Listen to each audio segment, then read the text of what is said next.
a un consensus pour dire que la France doit diviser par 4 ses émissions de gaz à effet de serre à l'horizon 2050. Et quand on regarde ça et qu'on regarde les différents facteurs sur lesquels on peut jouer, la démographie, l'activité économique, le contenu en énergie de l'activité économique et le contenu en carbone de l'énergie, eh ben on se rend compte que si on veut justement maintenir un objectif raisonnable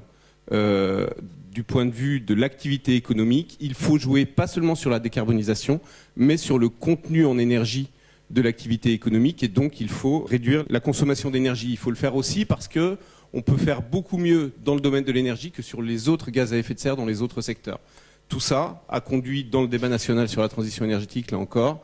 à conclure à la nécessité pour cette division par 4 d'une division par 2 de notre consommation d'énergie à l'horizon 2050. De notre point de vue, ce n'est pas la seule raison, parce que le changement climatique est certes un des enjeux essentiels de la transition énergétique, mais ce n'est pas le seul. Les autres énergies posent des risques. Le nucléaire qui a été évoqué pose évidemment des risques spécifiques d'accidents majeurs ou d'accumulation de déchets.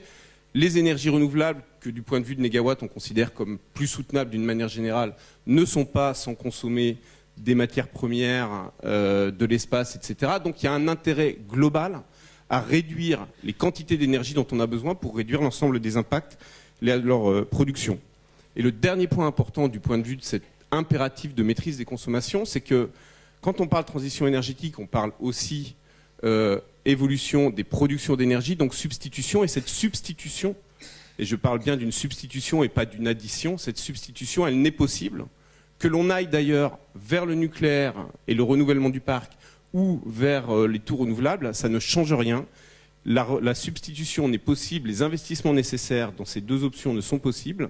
que si, là encore, on maîtrise la quantité globale d'énergie à fournir. Et là, il y a un point sur lequel je voudrais vraiment insister, c'est une innovation peut-être intellectuelle dans le débat sur l'énergie en France aujourd'hui, en tout cas je le souhaite, c'est de ne plus raisonner sur des quantités d'énergie, mais sur des services énergétiques. On a besoin de services énergétiques et pas d'électricité ou de carburant en tant que tel. Et à partir du moment où on dit ça, ça change un peu les choses parce que en plus de l'efficacité énergétique, qui est l'intelligence qu'on peut mettre dans le dimensionnement et le rendement des équipements, qui est quelque chose d'assez classique, on peut ajouter, et en tout cas c'est ce que promeut Négawatt, une intelligence sur les services énergétiques, c'est-à-dire le fait de n'utiliser effectivement de l'énergie que quand elle rend réellement un service.